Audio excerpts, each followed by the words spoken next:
Hey, today I am going to do a little bit of a presentation on a Dutch test, and I'm going to show you a classic test of somebody who has estrogen dominance and high cortisol, which is a lot of my practice. It's a lot of clients coming in who are feeling wired and tired, who are not able to sleep very well, who are not able to get the scale to budge, no matter how hard you try, no matter how low your calories go, and no matter how hard you work out, right? It just seems like nothing gives. You keep trying and trying and trying, and you end up with the same result. And so I specialize in weight loss resistance. I help clients with physical resistance. So today we're going to talk about your hormones and why those may be playing against you when it comes to weight loss. But I also work with weight loss resistance when it comes to the emotional and the mental changes that need to happen so that when you lose weight, you're able to keep it off, right? They're all intertwined. They're all important. And so I'm going to show you what a Dutch test looks like and with her symptoms, her lifestyle, and why she feels the way she does, and then what we're going to do with that. So let me share my screen. Okay, so this is what a Dutch test looks like. I'm going to just do half of the test today. There is more of it, but we don't need to make this an hour-long presentation. So when we get a Dutch test back, this is the first page that we'll see, and this just gives us a really good glimpse on what's going on hormonally and with the adrenals. So estrogen E2 is your main estrogen hormone. And then you have progesterone, which this is going to tell us if someone ovulates or if they're not ovulating. And then we also have testosterone. So as we can see here, we have dials, right? Over here, that means low, like if it's a speedometer, right? Low, and then over here is high. And then the little purple thing here is an indication of someone who this is where we would see them if they were postmenopausal. So right here, we can see, whoa, what's going on? This little thing is red. And this is the star over here. And her result is way over here. This is giving me some insight. I can't make a determination yet, but I'm going to keep reading on because I'm on high alert for some estrogen dominance.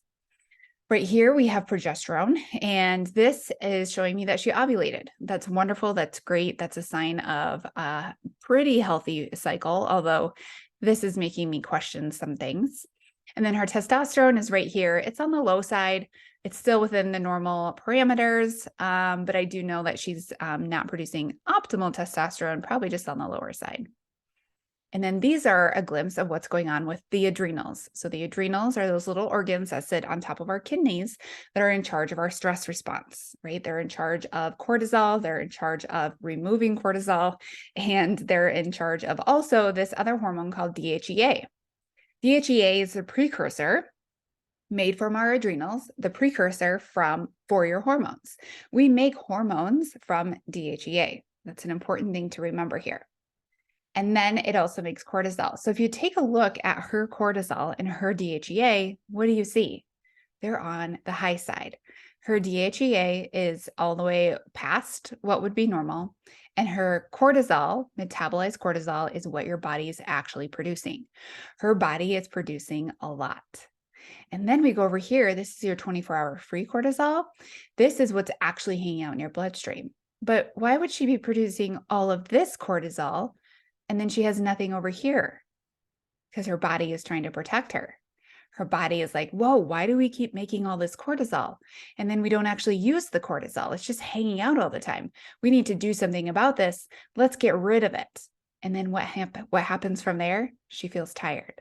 So her body is signaling to her that she needs to sit down, that she needs to rest. And it's going to do that by being really smart and removing the overproduction of cortisol, removing too much of it so that now you feel tired. And so now that you'll hopefully listen to the cues that your body's been sending you.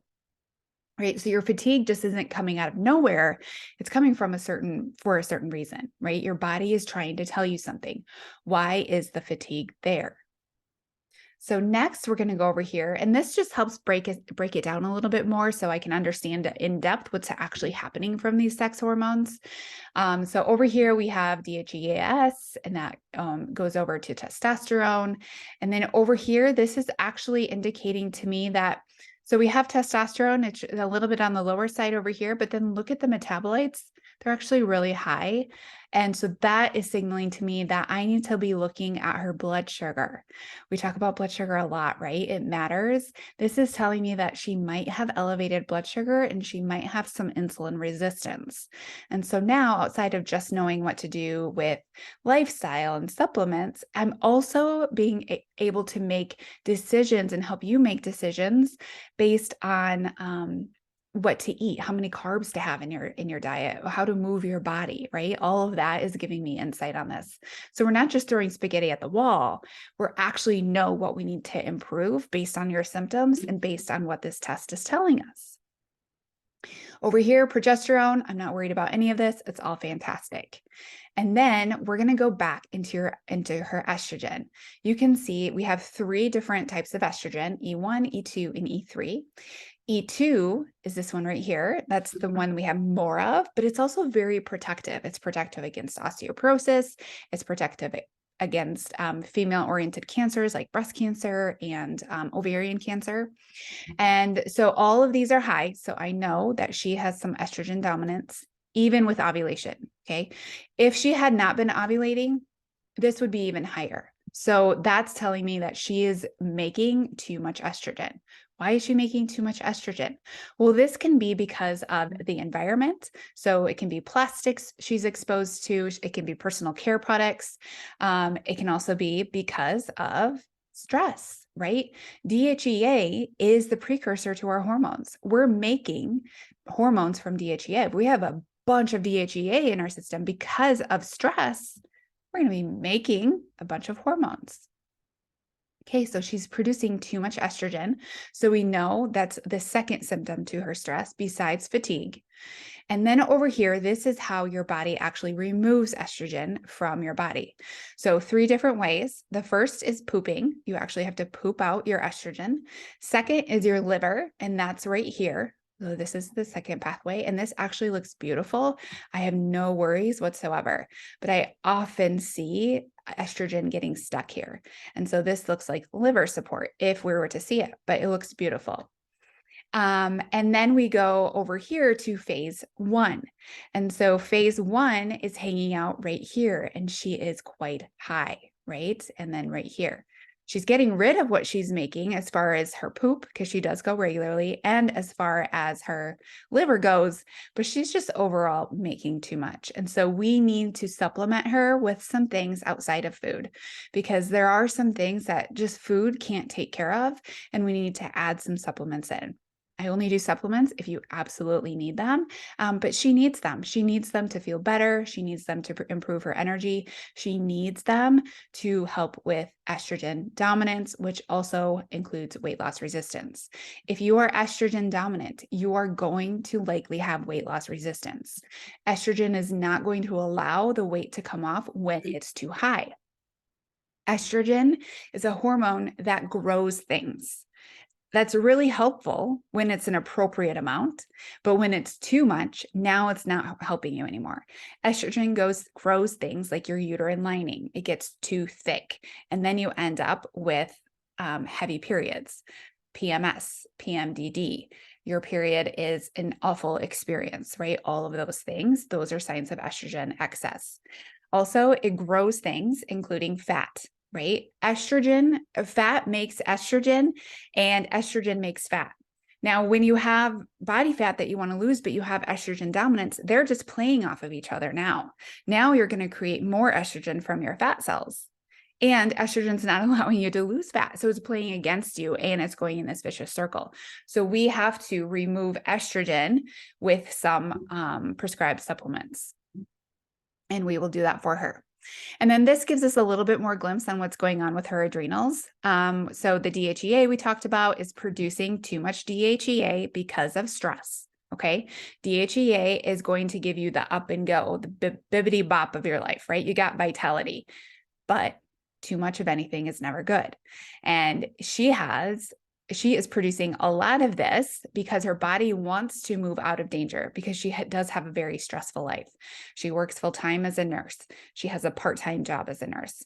She also is in school to get her bachelor's degree. She has 2 small children. Her husband is a farmer. She also has a history of trauma in her childhood. She has a lot on her plate as far as stress. And so our biggest thing right now is to say, what can we say no to?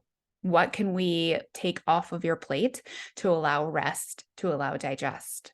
So we're going to add in some stress reduction supplementation, but also prescribed stress management, prescribed sleep management. I'm also going to give her specific workout protocols. She likes to run. We're probably not going to run for a little while because our cortisol is already really high. If you think back to our ancestors, why were our ancestors running? They were running from danger. Our bodies are not that far off from our ancestors. If you're continuing to run, and you're extremely fatigued from that, that's telling us that your body is saying, no, not right now. No, I'm too tired. No, I can't recover. Okay. So remember, your symptoms of fatigue are for a reason.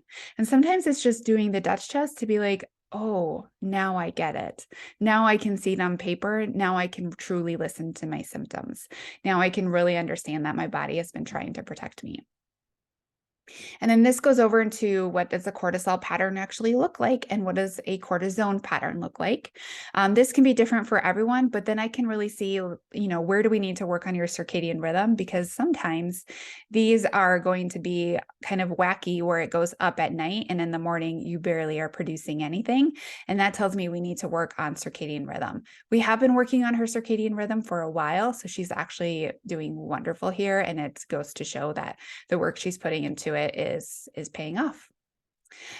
So how do I use Dutch tests in Mindfully Well? I create a protocol based on you and your symptoms and your Dutch test, and where you want to go and where you currently are, and your past dieting history. And then from there, I make a precise protocol for you, and I help coach you around that each week. You get lots of time with me, even though this is a hybrid program of group and one-on-one.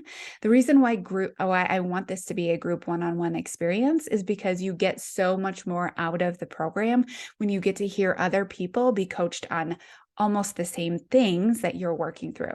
We can always see each other, and we can always see ourselves in somebody else's problem. And that's so important to me.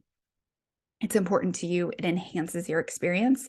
But on top of the group experience, you get one-on-one, which is another great asset to this.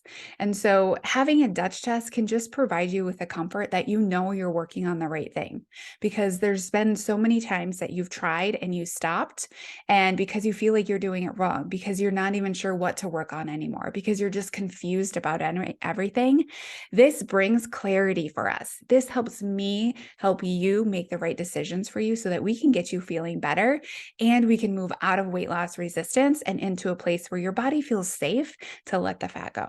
So enrollment is this week. It closes on Saturday. Basically, you have to have a consultation scheduled by Saturday. And then we go from there and we see if you're a right fit. Consultation doesn't mean you're committing to the program. It just means that I'm giving you some insight, and I'm finding out more questions to see how can I help you, and is this the right fit for you? Okay, I hope to see you soon. We'll see you later, guys.